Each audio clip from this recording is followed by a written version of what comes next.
What's up, guys? It is Monday, September 9th, 2024.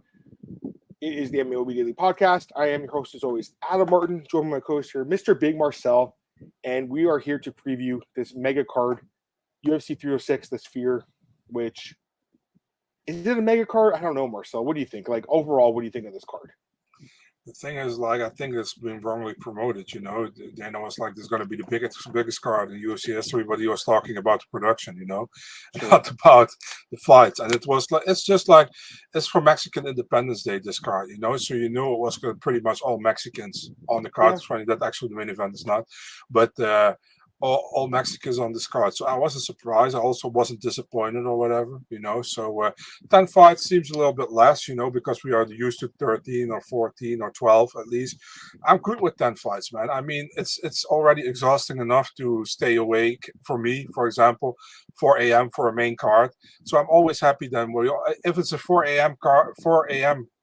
or for 4 a.m. main card for me, I'm always happy there are just 5 fights. So I'm still in bed probably at 8 or 8:30. I know for you guys probably different. I get what you're saying, but like it would have just made they would have just started the show earlier, wouldn't have went on later. So yeah, true. Yeah. Anyways, I still feel like it was a missed opportunity to do 12. But I feel like, you know, there's a guy I follow on Twitter, Fight Oracle. I really like his Twitter. He used to be called Front Row Brian. He's a funny guy. But he was saying, like, he thinks it was a missed opportunity. Like, it should have been like a stack card, like with, you know, John Jones or someone like that. Brock Lesnar, not Brock Lesnar, but, you know, someone like of that caliber, like a huge pay-per-view star, even Connor, if they're going to do the Sphere card. I do think O'Malley's a big star. I think the card's got some good fights on it, but I do feel like it's missing something, man. I have to say that. Having said that, dude, I am really looking forward to it because I think it's cool that they're going to a new venue, obviously in Vegas. I hope it lives up to the expectations. I'm not sure it will because I feel like Dana's really, you know, he does an interview with every day now with someone, Marcel. Every day there's a new interview with a media member talking about how big this show's going to be and how amazing it's going to be. We'll see how it lives up to the expectations. I feel like if you're there in person, it's probably a little better than what it shows on TV, but I hope not because I am looking forward to this.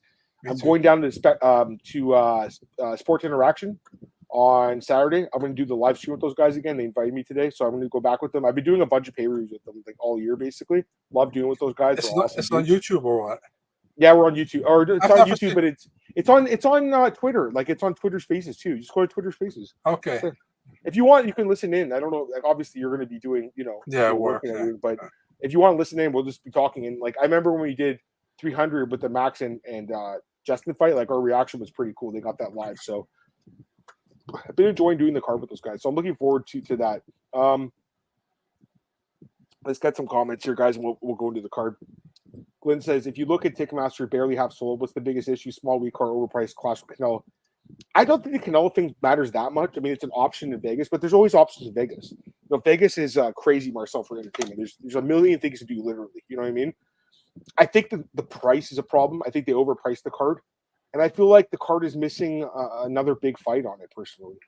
So, like, it's not sold out right now, Marcel, which, I mean, it's a little surprising, right? A little bit, right? With those prices, not. That's the thing. They overpriced it. They did overshoot their shot, I guess you want to say. But, you know, this weekend's my birthday, Marcel. I'll tell you right now, and I have plans here. If it wasn't, I would have tried to go, you know? When is your birthday? Friday, okay. 36, dude. Gonna be 36. I got 4 more days left of being 35, guys. So, how old are you? 33? 35. You're 35? Yeah, man. I'm from 89. Oh yeah, you just turned 35 like last month, right? Or was it July or? Yeah, July. Yeah. So I collectibles. What's up, man? Glad to have you here. O'Malley's stars audience same as Jake Paul's. I think he's a star, dude. I think he's a star. Bring the fucking value, pansy. That's from old school. This guy named Blue, old dude. You know he died, True? He's like your age, True. He's an old dude. I love doing True shit. It's so fun. True's a good dude. Craig, what's up, man? Glad to have you here. We're gonna break down this card. It's gonna be fun. Joe likes the card. Joe, honestly, if I had a chance, I would go, but I have plans this weekend, so I can't go. But it's okay. So it's gonna be good. I hope so, Jamie. I really hope so. Perk of living in Vegas is weighing the price. I completely agree. I mean, he's right. Just if you're in Vegas, go. Marcus, what's up? Are you going, Marcus? Come on, Marcus. You got to go to this. Marcus, you got some money, dude. Money's not an issue for you, man. You're doing really well with your bookstore. I think go to the card. I think he doesn't. He's not going? No, I think he said it was way too expensive. If I can No, remember correctly. Marcus is doing well. I mean, for him, I don't think, know, but still. yeah. But I'm just saying because I know he's betting on Merab, right, Marcus? I think you are. Let's see if your bet cashes live in person, my friend. Let's see. Biggest spectacle in history. I mean, it's hard to say. Like Dana's hyping it up so much, dude. That like, what happens if it doesn't live up to the hype? Is it Dana's fault? But he's not gonna take his. He's not. He's by the way. He does say it's too high. Fair enough. It is expensive, and I get like Marcus is saying too. Like you could sit in the upper deck, and it's pretty high up at the Sphere, but you'd want to have a good seat. I wonder where they're going to put the media because James Lynch went to the Sphere for the NHL draft. He didn't sit on the floor. You know, maybe there's a few floor seats, but like they I don't know. They might have to sit up top. I don't know how they're going to do it for the media. No idea. We will hear from Alex probably soon. Alex is going to be there. Amy's going to be there. I'm going to imagine. How do you know that? How do you know that Amy is there? Well, she's always there. She's at every. I thought you had some special line to her. You know, I know you're not a huge fan of her, but like I'll give her credit. She's at every Apex card, dude. She's always there. So she's grinding, man. You know, say what you want. It's hard to be there for 10 hours every Saturday, dude. It's not easy. You know. The top of the Sphere is almost $1,000 Canadian. To say you'd be there though, Zach, is something special. You know what I mean? So I went to the Sphere. Oh, you went to the Sphere, Antoine. How was it? Was it good? Did you see U2, Antoine? Can't remember. Media will be obstructive view seats. No, they'll probably have some media room and they'll have like a TV to watch or something. I don't know. Like maybe I'm wrong. Maybe why would they give the media like $10,000 seats or something? It doesn't make sense. You know what I mean? It doesn't really make sense. Like I still feel like the media. I don't know if the media even needs to be sitting cage side sometimes. Yeah. Like, and it's not like Dana likes them, you know. Cage side. Or sorry, what were we saying? It's not like Dana likes the media, so it's just weird to me. Like in other sports, they don't really sit beside the playing field; like they're up top. So it's just odd to me that MMA, like they get such amazing seats. I mean, when I've only sat cage side once for Strickland and Duplessis. All the other ones I went to, I was up top. You know, so that's where I met Alex. We were up top at UFC 290. Volkanovski and Rodriguez. But the best thing was we were just fucking talking and watching the fights. It was awesome. You know what I mean? It was like watching with a friend. Obviously I was tweeting about it, and then I was talking to the UFC officials, dude. They were up there, their PR guys. They were up there. We were talking about the fights. They're like, how'd you score the round? It was cool. You know what I mean? It was fun. So there were so many empty seats. We'll see. I mean, the price. You have to imagine if they're not going to sell out, they're going to drop the prices so they do sell out, right? Like they're not going to show the crowd in the fucking half empty seats. They don't want that, right? But they always do before. I mean, with the prelims in Vegas, you know. John says, "Me, we rotate and you're right, Zach. It's just so they basically give a good review of the event." Bro, can you imagine buying tickets for that event and then you only go to the main card? The thing is, in Vegas, there's a lot of high rollers in Vegas, so yeah, they can afford to do that. So, but like for me, like every card I ever went to, including fucking Bellator and other small regional shows, I go for the first fight, dude. I don't fucking miss a fight. So that's me. But I'm a hardcore guy, right? And so are you. So the first event I ever went to, well, I guess it was a UFC card. First ever was BJ Penn. Machida and Rampage. BJ Penn fought Matt Hughes, but we were there for the first fight. And I want to say, was it UFC 123? That was the first one I went to in person. My friends drove down. Well, I drove, but they came with me. Went to Detroit. First fight was Nick Lentz versus Tyson Griffin. That was the first fight. Tyson Griffin was a fun fight. Yeah, I know. And then we had Edson Barboza. He got a knockout in the prelims. It was a good card, man. Mark Munoz, Matt Brown. Like, this was a good fight. Phil Davis had that crazy submission. It was a good card. Really good card. Anyways, it was fun. But like, I remember the first card I went to in Ontario. It was like this small promotion called MMA The Reckoning. It was just like a one-off card, Marcel. And at the time, I mean, I'm looking right now, April 1st, 2011. At the time, you didn't know who these fighters were, but I'm looking back at it now, Marcel. You know who was on the card? The second prelim. You know who the second prelim was? Misha Serkinov fought in the second prelim. Then you had Jason Sago. Do you remember him? He fought in the UFC, Jason Sago. Yeah, of course. Also Canadian guy. Dean Amasinger. Do you remember him? He fought on English fighter. guy. He's in the corner. Do you remember this guy, Jason Shotgun Young? Remember him? Yeah. Yeah, and then Jordan Meehan versus Josh Berkman was the main event, and Chris Hordesky was on the card too. So, like, you know, it was cool. I didn't miss a fight. I was to an event here in Belgium. I think Staradon was the name, and a French guy beat a Polish guy, and that French guy was Benoit Saint-Denis. Really? Yeah. Oh, his debut, right? It was his second pro fight, I think. I think you told me about this before. I think you did tell me that. Yeah, that's a cool story. Nice. Yeah. Wish the winner of Imavov Allen will get the next title shot. They won't. I mean, it's going to be Strickland probably, right? Or Hamzat if he beats Whitaker, smashes him. UFC drops quickly. Yeah, I think they'll drop. Never understand why people aren't in the first fight. I'm with you. Got me this fear ticket. Oh, you're going? Awesome, man. Have fun, dude. Like I said, Marcel, if I could, I'd go. But I'm working the event for these guys at Sports Interaction, and it's for me financially, it's a nice night to talk about the fights. I'm never going to turn that down. Of course. Plus, I get to sleep in my own bed after, and I don't have to take a flight down there.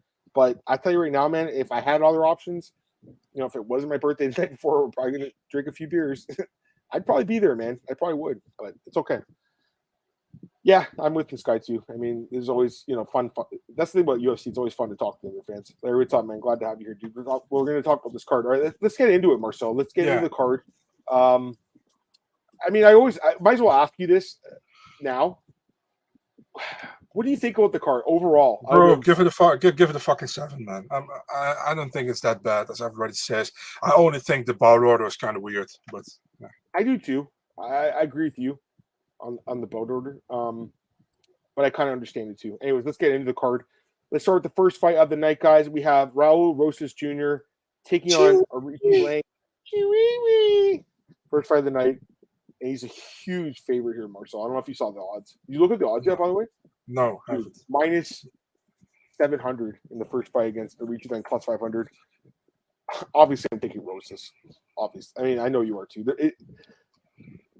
Aoriqileng is okay, right? He's an okay, gatekeeper type, I guess. But, I mean, Rosas is good, dude. He's legit. He's got a great ground game. I'm not going to overthink this, guys. I think Rosas gets this fight to the ground very early and submits Aoriqileng. I think he wins probably first round, maybe second round, but I'm 99.9% sure he wins. And yeah, my 700 sucks, but I think he's almost a sure thing here, dude. What do you think? First round rear naked choke for a chee-wee-wee. Well, what's the problem there? Do the voice. Do the funny voice. What? Chee-wee-wee. Chee-wee-wee. He's a funny guy, man. No, I like Rosas. I mean, he's obviously one of the best prospects in the division, and he's just solid, dude. He's a solid, young prospect. And Aoriqileng, like I said, he's a flawed guy. He's gonna get submitted in the first round. So that's what I think. What are the odds for the first round submission for Chee-wee-wee? I'll pull up DraftKings. Let me take a look. I think there's odds.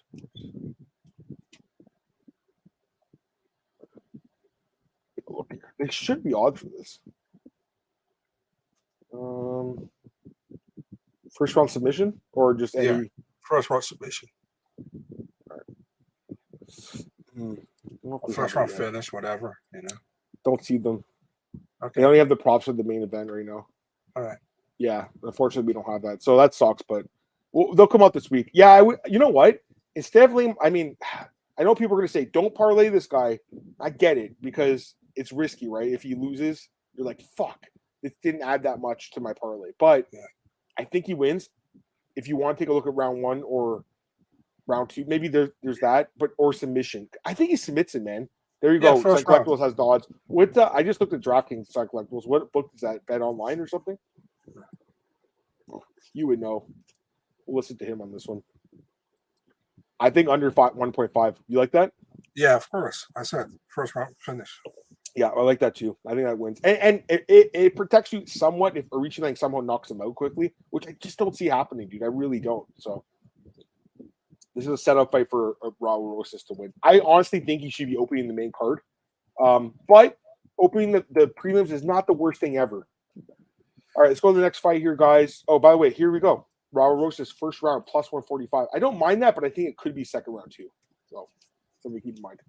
All right, next fight here. We have a short notice fight as Josh Vance filling in for who pulled out again, Marcel? Kevin Borja.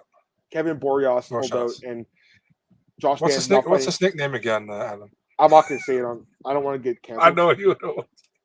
Josh Vance fighting Edgar Chairez. Short notice fight here for Josh Vance, but Edgar obviously had a full camp. Odds for this one are out. And Josh Van, the Fearless, minus 218. Edgar Chairez, plus 180. Well, I'll start on this one. Obviously, and I know you're the same way. We both love Josh Van, right? He's a fucking beast. But, Marcel, there's a little bit of hesitation here for me, a little bit, because he did get chinned like 2 months ago. He still doesn't have a ton of experience. And Edgar Chairez is pretty good, dude. I don't think he's a bad fighter. I think he's solid. I was going to pick him for sure in the fight that got canceled, Marcel. Me too. I was all over the guy. I thought he was going to beat Boreas, and I can't remember what the odds were, but I don't think he was that big of a favorite. Sounds kind of weird that you're all over the guy, but okay. Yeah. Yeah, I mean, I like Josh Van, but I'm just like hesitant a little bit for a bet just because he got chinned not too long ago. He should win the fight, though. I think Josh Van probably wins like a decision here, maybe. What are you thinking? I feel like I'm going with Chairez here, man, to be honest. I also picked Johnson. You have the thing? You have the dog thing? You have it? Yeah. Oh, yeah, I have it here, man. That's plus 180, dude. So, yeah, I'm taking a gamble here. I'm taking Chairez. I think Van will do. Listen, the first round, Van always looks how he's going to do it. Second round, probably Van takes it. I think Chairez might finish him late, man. I'm going with Chairez. I think he does it. Yeah, I think it's possible. Honestly, I don't blame you at all. Like I'm picking Van because I love the guy, but I think Chairez definitely has a chance. I absolutely do. He's a live dog here for sure. All right, let's go to the next fight here. We were listening to the pronunciation of her name. So, how do you pronounce her name, Marcel? I would say Yazmin Jauregui. I thought it was Jasmine. I thought you said Jasmine. I would say Yazmin Jauregui, but you can say Jasmine. I mean, she doesn't hear this, so I think it's Yazmin Jauregui against Ketlen Souza. Anyways, we have the odds here. And right now we have pretty big odds on Yazmin. She is minus 485. Ketlen Souza plus 270. It's high. I do think she wins though, dude. I don't rate Ketlen Souza that high, Marcel. I don't know about you. I know she had that. Ketlen could have put Martin Man away, man. I mean, she was better, much better than her actually, but she couldn't put her away. I'm here on Yazmin Jauregui. I think she wins. She maybe even gets a stoppage win. I think she knocks her out. I think that again. I think it's a setup fight. I really do. I go decision, man, but I think she can knock her out as well. Yeah, I think she knocks her out. I think it's a setup fight. Like Yazmin, I just don't know what to think about her anymore. Because that loss with Denise Gomes is still back in my mind. And then the fight with Sam Hughes was kind of close. But again, this fight I think is a good fight for her because it's basically like someone that she should be able to beat up on the feet, I think. Yeah, I feel the same way. Yeah, so I think she wins. The odds are high, but again, it's a fight that I think is a setup fight for her, dude. So I think she should win this fight. Mm-hmm. All right, let's go to the next fight here. I think this fight could have been on the main card. Maybe. Should be. Grasso Bahamondes, against Manuel Torres. You got La Uala. Yeah, against El Loco. So two sick nicknames, two sick young prospects. I mean, this is I don't know if it's a sleeper fight of the night. I think it could be fight of the night. Do you think so? Potentially? I have, I think, Ortega, Lopes, or Ribovics against Zellhuber as a fight of the night. One of those. I think it could be the card where they give like 5 or 6 bonuses. I think it's possible. If they sell out. If they don't sell out the crowd, then maybe not. But anyways, Manuel El Loco Torres, minus 125. And Ignacio plus 105. So the odds kind of flipped because I was looking at it the other day and Manuel was a dog, which surprised me because I favor him to win this fight, Marcel. I don't know about you. I like both guys a lot. Huge fan of both these guys. Love them both. So I need to push the button. Okay, well, not yet because I'm still talking. But yeah, you will push it in a second. No, it's okay. I'm just going to say I'm leaning Torres. I really like the guy a lot. I think he's a beast. Undefeated in the UFC. Knockout power submissions. But Bahamondes is a monster too. So it's a great fight. I think it's kind of a close fight. But I would lean towards Manuel Torres. I think he's got a little bit more potential. And the other thing about Bahamondes, as good as he is, he has lost a few times. We haven't seen Torres lose in the UFC. Obviously, he's lost before, but not in the UFC. So more momentum here. Another guy, Mexican, pro crowd. I'm leaning towards his way. You're going with the dog, though, eh? Yeah, by the way, Antoine, I'm happy you're feeling a fat dude. That's always cool. Yeah, Manuel Torres, man, cannot get any more Mexican, that name, you know. He's fighting Ignacio Bahamondes. Man, Torres has really impressed me so far, man. I mean, all finishes in the first round, he looked good. Bahamondes, I think he's pretty decent as well. Very good, fun fighter to watch. He had some trouble with Ludovic Klein, I remember, you know, but I'm also on Torres, so we should both have this dog pick here. So yeah, Torres actually, I picked Torres as my how do you say that? The guy to watch out for on the prelims on the Dutch show. So yeah, I'm on Torres here. No, Torres is the favorite. Oh, I thought you said Bahamondes. No, the line flipped. That's what I was saying. Like a few days ago, Bahamondes was the favorite. Like it opened at like he was If you looked at it last week, he was the favorite. Now it's the other way. So Adam suck my dick. We both have no thanks. No thanks. I'll pass. You can, you know.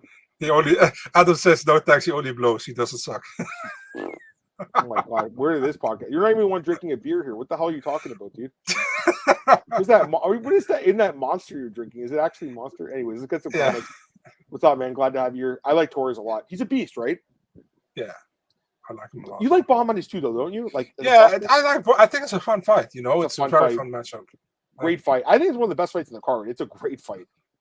Chairez it's pretty good. I mean, I think he's a live dog. I think so. That's what I'm saying. I think. What are you thinking? Knockout for Torres or decision? I think he goes for a finish. I think the longer the fight goes, it might favor Bahamondes, but I think he's going for a finish early. Yeah, I'm thinking finish. I'm thinking so too, dude. Honestly, because especially with like. I just feel like there's going to be bonus money on a play here, and I think the crowd's going to really get behind these guys, these Mexican guys. So, are you going for Danish? No. What are you talking about? Finish, Finland, finish, Danish, Denmark. Okay. Right. Jesus, man, come on! If I have to explain my jokes, then it's really bad. That's really bad from my side. Let's go next by here. Irene Aldana taking a Norma Dumont. This is the main event of the prelims. Minus 118, Irene Aldana. Minus 102, Dumont. So pretty much close to a pick. I'm slightly in Aldana. That's kind of how I see it too. I don't know about you, but I am leaning towards Irene Aldana to win this fight. Norma's definitely a pretty good fighter. I mean, she has a great record in the UFC. She's pretty tough. Obviously, good takedowns, and that's the worry here with Aldana. Not the best takedown defense. It's not horrible either, but it's not the best. That's the worry, that if Dumont just kind of pushes her against the fence, maybe grabs her to the ground, holds her there. I don't know, though, man. I kind of feel like it's going to stay on the feet, and I think on the feet, Aldana's just the better striker. I feel like she can light her up a little bit, outstrike her, land more volume. Norma has been knocked out before. Megan Anderson knocked her out. No one talks about that. It was at 145. But I think Aldana hits pretty hard. I think Aldana could have a really good performance in this fight, personally. This is a card built for Mexican fighters. She is one of the best Mexican fighters out there. And a lot of people are criticizing the placement here, Marcel, for this fight.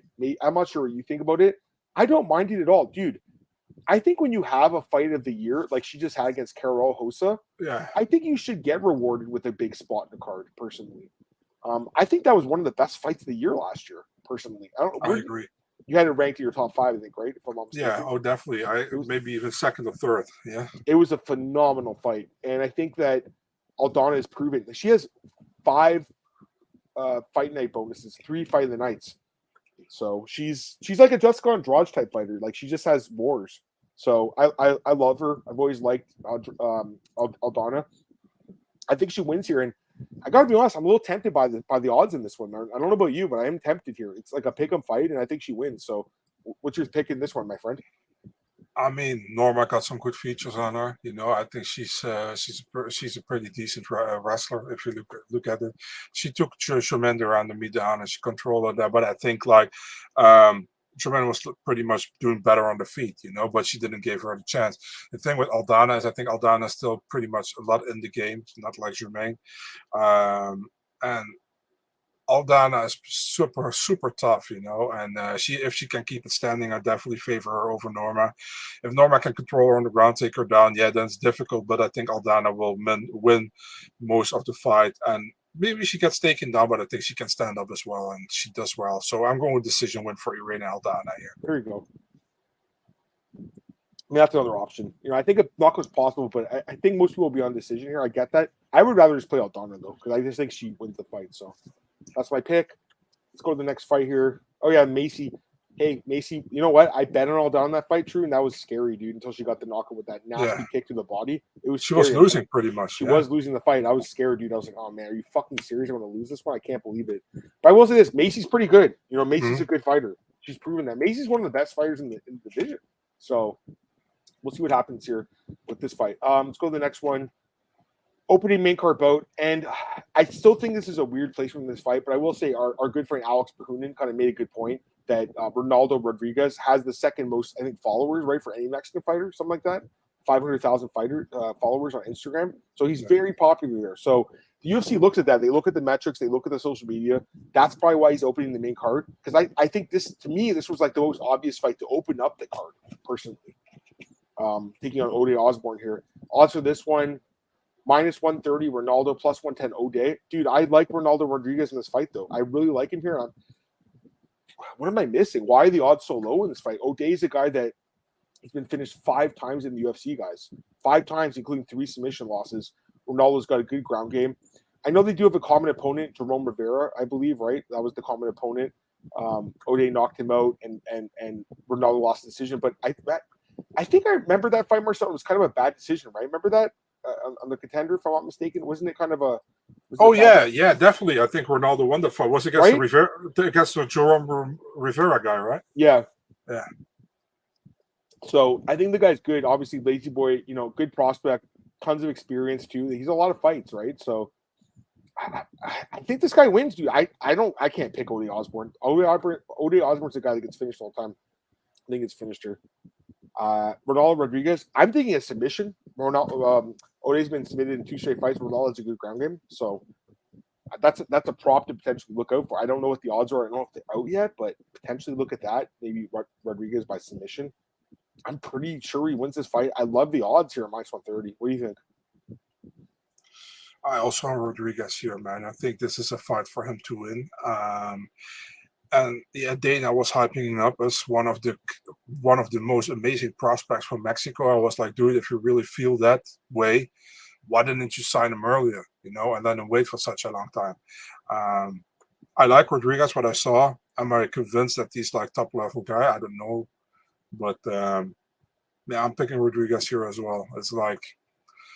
It's also more a fate on Osbourne because, yeah, I'm not really like... I don't think Osbourne has looked good as of lately. He got 1 win in his last 4, and that was a split decision, which was also could have gone the other way. Charles Johnson, yeah. Yeah. I think I picked Charles Johnson or bet him. I can't remember now, but I thought that Ode did win, but it was close, right? So, hey, we'll take that comment. We'll take the cute comment. Right, Marcel? We'll take a cute comment. Bro, you should see me in my lingerie, dude. I know, right? Sexy bastard. All right, let's go to the next fight here. Let's go to the next fight here, guys. We have another fun fight. This is a really good fight. I'm glad it's on the main card. Well deserved. Both these guys here. Lightweights Daniel Zellhuber and Esteban Ribovics going against each other here. Odds for this one, big odds here on Daniel Zellhuber. Minus 250 for the Golden Boy. El Gringo plus 205. I feel like Ribovics will be a popular dog because these odds seem a little heavy to me, man. I don't know what you think about that. It seems a bit heavy. I am leaning towards Zellhuber. I think he's a really good prospect. And you know what? I remember when he lost to Trey Ogden, it was like, I was like shocked. Trey Ogden's a pretty good fighter, dude. You know, it's not that bad of a loss looking back, guys. It really isn't. But, you know, since then, he's obviously improved. He's looked great. You know, good striking, good submissions. And then Ribovics coming off that nasty knockout win over McKinney. Don't know how the fuck he didn't get a bonus. How did he not get a bonus for that? That's crazy to me. This is the comment from Justin Brother. Which Rodriguez? Ronaldo? Lazy boy. Yeah. What happened? We did some porno? Do you want to know the story? Sure, tell me. So he was apparently in his manager's house. He was like, Zellhuber told it in the podcast. He was staying in his manager's house. So Zellhuber was talking to him, and he's like, "Yeah, I watched some porn yesterday night. I was jerking off to it." That's what Rodriguez told him. And Zellhuber's like, "Where did you do that?" He's like, "On the couch here in the living room." He's like, "Dude, our coach has like video cameras all over here. So you're probably on the video camera jerking yourself up." So they checked, and apparently it was filmed. So they deleted it. Oh God. Thanks for telling me that. Yeah, you wanted to know. Sounds like you, dude. Sounds like you. More like you, but okay, thank you. Yeah. Thanks. Anyways, yeah, I mean, I think Ribovics is pretty good. Obviously, good striking.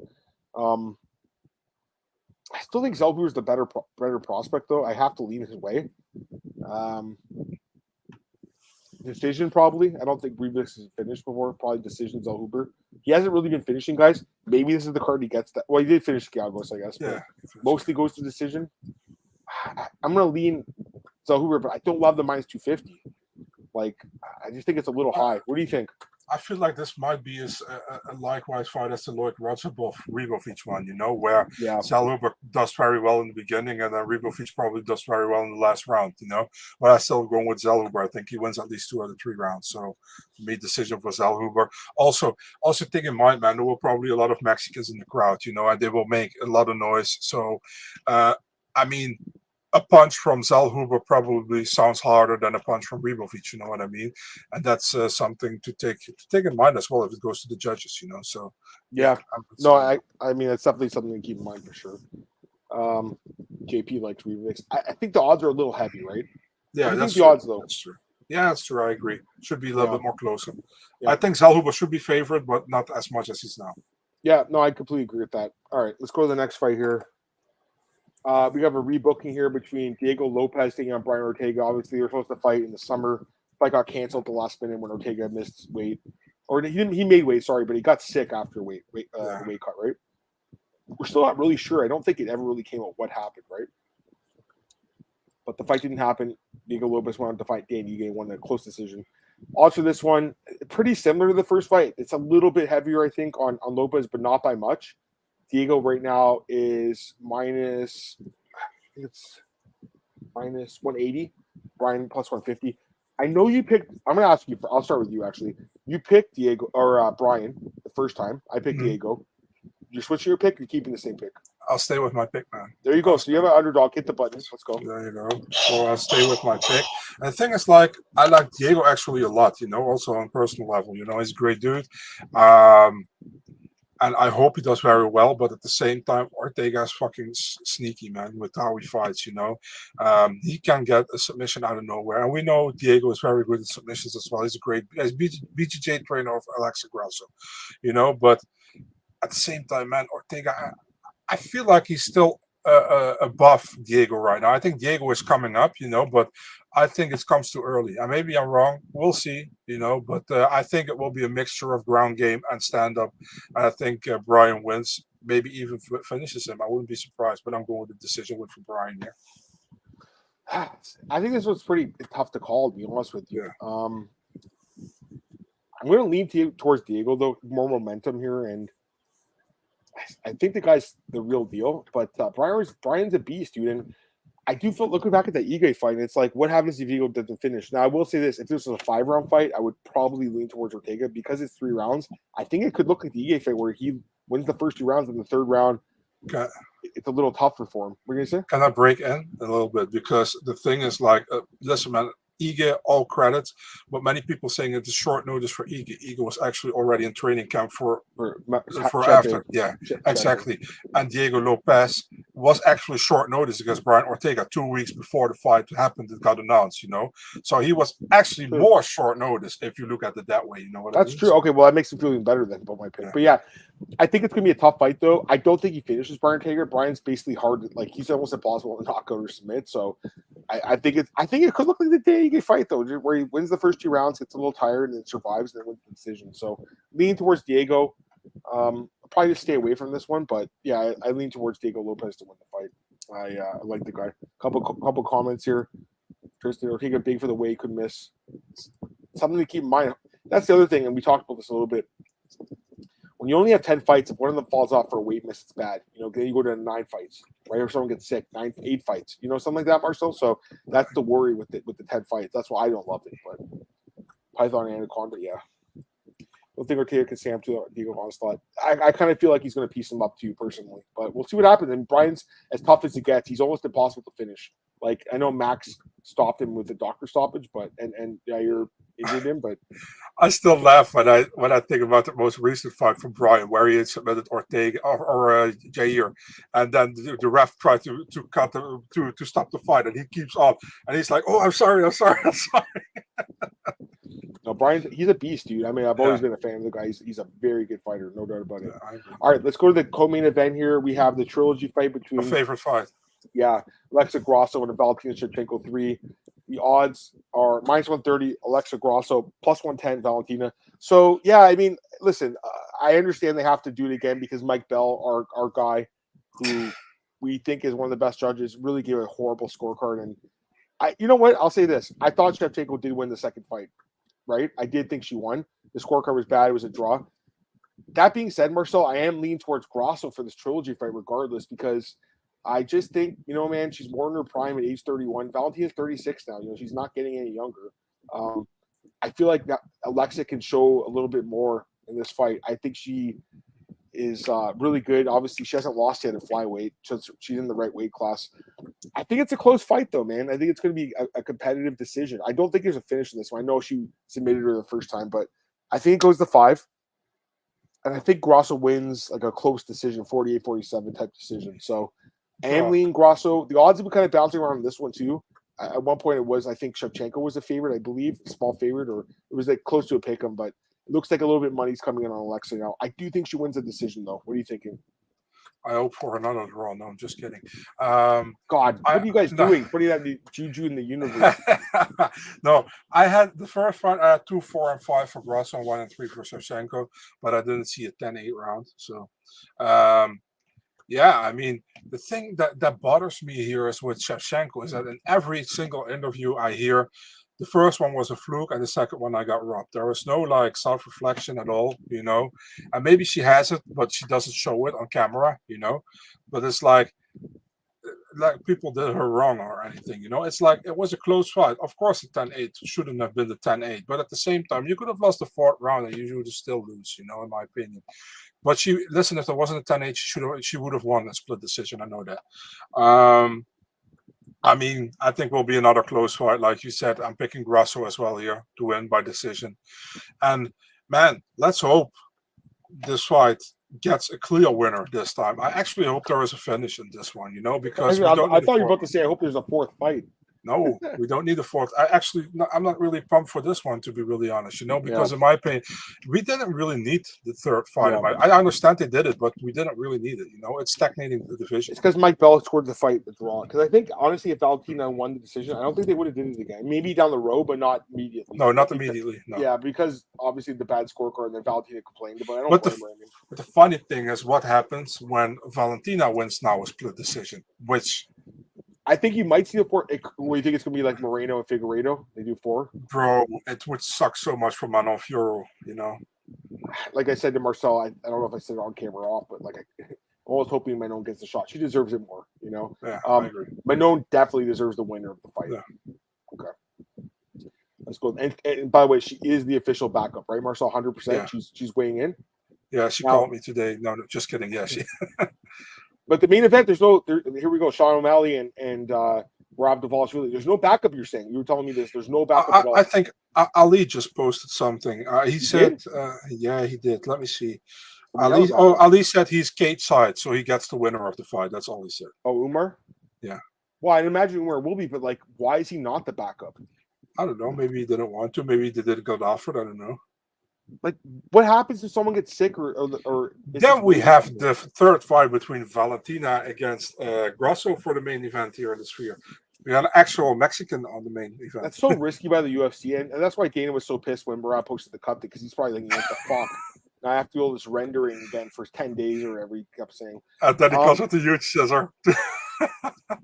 Honestly, they should have had a backup ready for this fight. Yeah, I understand Umar, probably cuts a lot of weight. It's not easy for him, but they should have had a backup ready because you never know. You never know, man. And you can't afford to miss this fight. They could have given the number 9 the backup. Why not? They could give Khalil Roundtree a title shot. So, dude, I feel like they should have had a backup ready. Anyways, let's cross our fingers, guys. This fight happens. It should. Odds for this one. Again, these odds have been flipping, but I remember Merab was the favorite. Now Sean is. Sean's -130, Merab's +110. I'm looking forward to hearing your thoughts on the fight. Listen, man, it's an interesting fight. Honestly, Marcel, it's a classic striker grappler fight. It is. And it's a fight that goes either one of two ways, right? It's either Merab wins a decision or Sean knocks him out. I'm leaning towards Sean knocking him out. I like Sean. I think he's improving every fight. I think he has the footwork to make Merab kind of have some difficulty getting him down. I feel like it plays out like the Peter Yan fight where it's close, but because he has the 2 extra rounds, I think he eventually will catch him. So I don't know, man. Sean is such a sniper, dude. He's got so much power. And I think he can catch Merab here. So I'm leaning towards Sean to knock him out. I want to hear your thoughts on the fight. After 2 minutes, probably you know how this fight's gonna end. You know what I mean? Probably. So the thing is like you said, Sean is a sniper. You know, he's really good on the feet. Merab is a wrestler.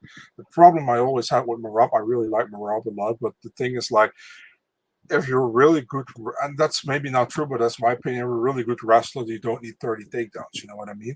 So, and he needs a lot of takedowns. And the thing is, if he keeps doing those takedowns and Sean gets up, Sean gets a chance to knock him out again every time. You see, Merab takes a lot of damage in fights. The thing is, like, Merab leaves a lot of openings, you know, and I think Sean is smart enough to keep his distance and at a certain moment capitalize on those openings.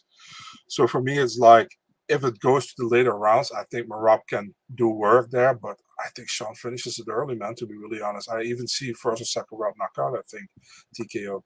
So, I'm going with Sean. I think Sean does it. Would be fun if Merab can go for a little. Is Merab favorite or is he the underdog? It's minus 130 for Sean, plus 110 for Merab. But again, the odds have been flipping. I do think Sean will close as the favorite. It seems like a lot of people are picking him now, because Sean was the underdog. Yeah, he was. Now he's the favorite. Now, I will say this, like, for me personally, guys, the cut doesn't play a factor in this. I was going to pick Sean before that. I don't think it hurts, but it's not like something I'm not even really considering it. James Lynch had a really good interview with Tim Welch, and Tim talked about it. He's like, obviously we're going to aim for it, but he's like, I'm pretty sure the cut will heal up by then, so it's not even a factor. So yeah, I don't. The thing is, like, I have, for example, more how do you say that? More hope for Umar to beat Sean than I have for Merab to beat Sean for some reason, you know. And excuse me, I think Sean wins, man. Yeah, me too. A couple comments here. True likes Merab. Fair enough. Marcus likes Merab. I know you bet on him, Marcus. I'm pretty sure. I guess True, you're going to bet on him. It's tough because I respect your opinion, True. I mean, you're obviously a very successful bettor, man. But I lean Sean. Bring Merab, I think, wait until close. Possibly, yeah. But I don't know, man. Sean's good, dude. Sean's good. Merab survives. I'll be honest, Marcel. I'm surprised you're picking him. I'm honest what I think, you know. Listen, if you ask me who do I want to win, I hope Merab wins, you know, because I think he deserves it. You think Sean knocks him out or decision? Yeah, TKO, knockout. Yeah. What round? Early. I said first or second round. Okay, fair enough. The longer the fight goes, the more I favor Merab. Okay, fair enough. Yeah, I'll say second round. I think the first round, Merab's going to probably take him down, but I think he'll get back up. So he needs to get in those takedowns to get closer to him, and he leaves openings. You know what it is? And the thing is, like, if he doesn't finish him, he leaves openings 5 rounds long because he normally doesn't finish the fight. He has, like, I think he has 10 wins, 9 decisions, and 1 TKO over Marlon Moraes. So yeah, I don't like Merab. Yeah. Did you guys see Merab walk out of the interview after the report asked about Umar? Who was that? Who interviewed him? I don't know who it was, but the interviewer said, like, do you think Umar should be next? He said, no, Umar shouldn't be next. It's Davidson Figueiredo deserves to be next. And then the reporter's like, why not? And he's like, oh, and then he walked away to his car. I didn't see it, but that's funny. All right, I'll send it to you. Okay, fair enough. I'll watch it. After the podcast. Yeah, obviously. Okay, that's it for UFC Noche. Honestly, here's the thing. Sometimes we break down these cards and I'm more excited for them or less excited a little bit. I'm the same as I walked into this. I'm like moderately excited about this card. I'm more excited about the spectacle of it, to be honest with you, Marcel. More than the fights themselves. Exactly the same. Yeah. Glad to hear that, man. All right, let's see. We'll see if Dana lives up to the hype on this one because he's really talking a big game on this one, Marcel. I'll tell you that right now. Mm-hmm. All right, let's go to the Contender Series, guys. We'll break down that card really quick for you. Really fast breakdown. We're just about past the 2-hour mark or so, which is kind of our cue to get going. But let's go through these fights here, Contender Series, guys. And we have 5 fights again. Go through them really quick, Marcel. We have on this card, light heavyweights, Navajo Sterling against Philip Latu. Minus 298, Sterling plus 220 on Latu. I know that Sterling is Sick a big guy. He's a city kickboxing guy, and then Latu trains at Elevation Fight Team. They're both kickboxers. This is a good fight. This is a fun fight. Someone's probably going to get finished. Sterling's a big favorite. Do you agree with that, or do you think it's a little heavy? Yeah, picking Sterling, yeah, man. I think he's a good fighter. I like him. All right. I think he wins. Yeah.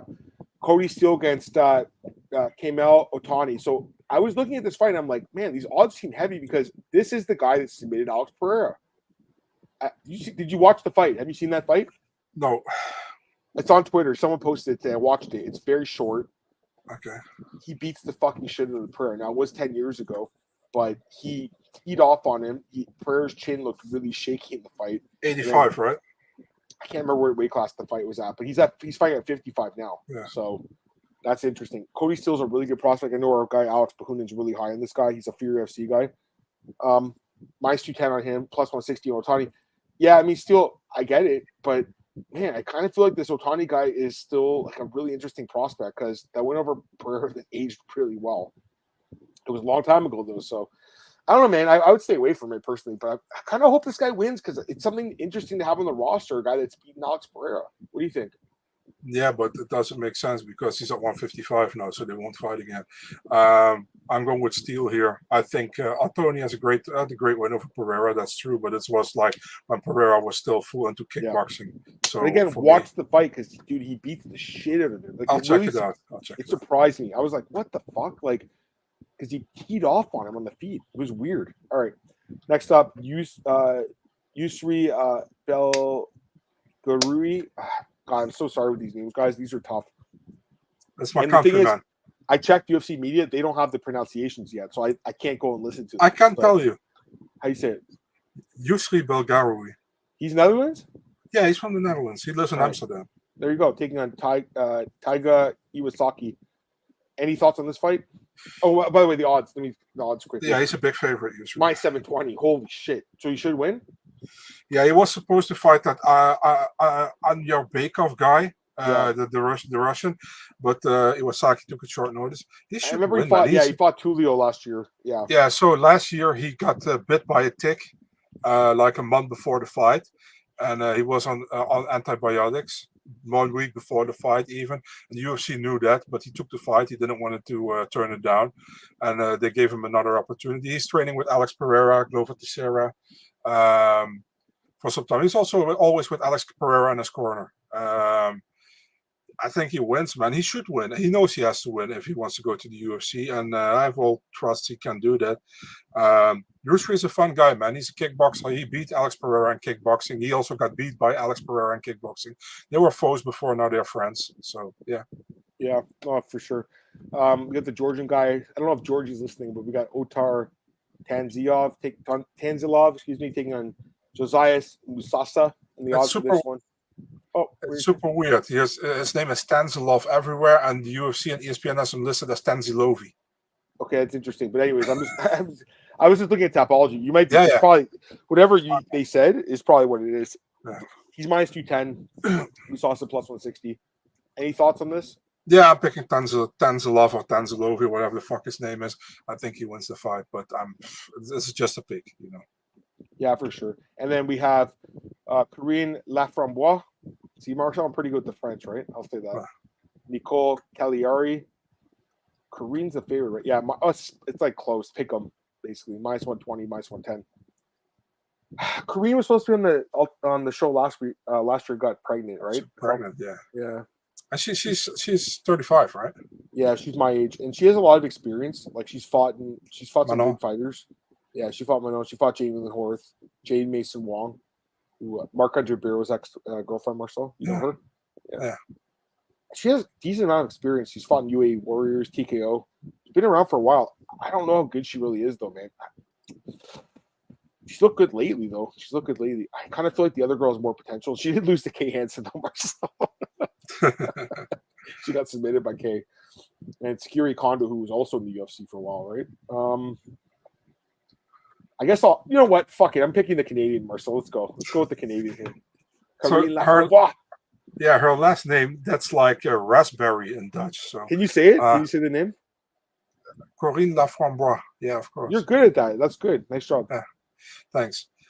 I appreciate that coming from a Canadian who knows French. So we have to speak French. Like we have to learn it till like grade 9. You know, I will say this. One of the I wouldn't say regret, but I kind of wish I kept going with the French. So I was good at it. Okay, I chose French for 4 years, man, and junior high or whatever you call that. But you speak then English, I dropped French, Dutch, and German, right? You? I don't speak French, dude, but I can understand certain words. You know what I mean? You speak German, though, right? I can understand it, and I can like speak it for like 50%, but not every word. You know what I mean? Good. Pretty good. Ich kann sprechen Deutsch ein bisschen, aber nicht so viel.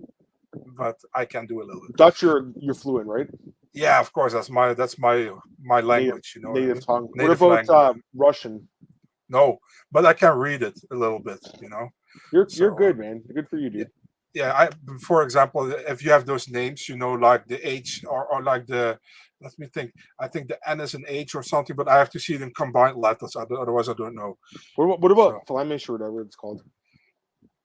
Is that language? Flemish, that's actually also Dutch, but with a certain accent. You know, it's like it's in Belgian. You know, in Belgium you have like you have the Flemish and you have like the French talking people. You know, and you actually also have a German part there, but it's mostly like French and Dutch. So yeah. All right, so that's it for Contender. We'll quickly go to Bellator champions. I know you don't want to talk about this. I want to talk for 2 minutes, just really quick. So this card is really bad, and it's just kind of like proof that they need to get rid of Bellator, guys. I mean, just fold it into PFL, make it one promotion. What is the point of having this card, especially now that, first off, I didn't even understand why Johnny Eblen was going to fight Fabian Edwards again. That rematch didn't really seem deserved to me, Marcel. I don't know about you. It was kind of odd. But anyways, now we have the main event, Leanne McCourt taking on Sarah Collins. It's just weird to me. Like, it just doesn't seem like a fight that should be a main event. Odds for this one, Sarah Collins is slightly favored, -120. How many times are they going to mention that Leanne McCourt beat Manon Fiorot? Well, how many times are they going to mention that? Probably a lot. I checked the fight, I would say. No, I'm kind of leaning the Sarah Collins girl, though. I think that, you know, she's the favorite here. I kind of feel like she could win the fight, man. I don't know what you think. What do you think of her? I don't think anything, dude. I think they should make better cards. That's what I think. This card's bad. I mean, Simeon Powell, Raphael. You know this guy, who's German guy, Raphael Xavier. You know him? I've heard of him, but it's not like I have a poster of him above my bed. You know what I mean? So. I mean, Mark DeCasey's on the card. Yeah, against Tim Wilde. That should actually be a pretty fun fight. Yeah, it's a fun fight. The Luke Trainer guy's back. Archie Kogan against Manuel Souza. Our boy Zach is all over Souza, by the way, as a dog. He loves him there. Looking at the other guys in the card. I mean, bro, I'm going to be honest with you. I'm probably not going to watch this card at all. I might, maybe if there's like, what time is it? It starts at 12. I might watch like the main event, but I don't care about this card at all. I'll be honest with you. So that's me. I think that's it for today's podcast, though, right? I think that's good. Good time to end it. I said 2 minutes. We let 1 minute and 40 seconds, dude. You were like, I don't want to talk about this. Marcel was fucking pissed, dude. He was fired up. He was like, I'm a little bit exaggerating, you know. But when I think somebody posted the card in the Discord today, or maybe I did, and I was like, we are not going to talk about this card at all. That was someone else, but you mentioned that comment. It was hilarious. Anyways, guys, really appreciate everyone stopping in. It was a lot of fun to talk about UFC 306, and looking forward to it, man. It's going to be, interesting. I'll say that. But again, more the spectacle of it, right, Marcel, than the actual card itself. Hopefully the card's good. By the way, I want to give a shout out to Cage Titans, Spectation Sports. Luis Pena and Marcel in the main event this weekend. So we have a big fight there for Luis Pena, former UFC fighter, who, by the way, beat Steve Garcia. We talked about, everyone hypes up Steve Garcia. Luis Pena beat him, but talk about that next week. Maybe I'll mention this, Zach. We'll try. Can't cover everything on here, but we'll try our best. Anyways, guys, really appreciate everyone joining us. It's always fun to talk about fights with you, Marcel. Anything else you want to mention, Marcel? Or are you good? Yeah, next week, we don't know when. Maybe Sunday, maybe Monday, and we only have like the recap and like some fight announcements because there's no card the week after. I'll probably do Sunday with you. Yeah, we'll probably do Sunday. Okay. Yeah. All right, guys, have a great week. Talk to you soon. Take care, everyone. Enjoy UFC Noche. Peace.